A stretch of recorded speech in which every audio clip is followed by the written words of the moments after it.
बारिशों का सिलसिला शुरू होने का इम्कान है। ये बारिशें मुमकिना तौर पर जुम्मे और हफ्ते को भी जारी रहेंगी। महकमा मौसमियात का कहना है हवा का एक कम दबाव खलीज बंगाल और दूसरा दबाव रन ऑफ कुछ पर मौजूद है। सिस्टम के आगे बढ़ने पर अगर उन्हें समंदर से नमी मिलती है तो ये मजीद मजबूत हो सकता है। कराची में मानसून के इस चौथे स्पेल के दौरान 100 से 130 मिलीमीटर बारिश का इम्कान है। महकमा मौसमियात के मुताबिक आज शहर में मौसम गर्म और मरतूब रहेगा। आज शहर का दर्जा हरारत 41 डिग्री तक को छू सकता है और हवा के कम दबाव के बायस समुद्री हवाएं मअतल हो सकती हैं। बारिश से पहले आंधी चल सकती है। सिंध के साहिली इलाकों और जेरी सिंध में बिजली गिरने के वाकयात भी हो सकते हैं। आज से बरसात होगी। सिस्टम सिंध में दाखिल हो गया। सूबे के अस्पतालों में इमरजेंसी नाफिज। जिन्ना इंटरनेशनल एयरपोर्ट पर भी अलर्ट जारी।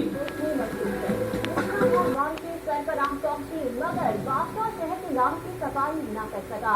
नाम की सफाई न होने के बाद शहर की गलियां बाजार जोहर बनने का मूसलाधार बारिशों का इम्कान। जुमे और हफ्ते को हैदराबाद समेत सिंध के जेरी इलाकों में बारिशों की पेशगोई। तूफानी बारिशों की वजह से कराची में फिर अर्बन फ्लडिंग का खदशा। उधर कराची में बरसाती नालों की सफाई का अमल जारी।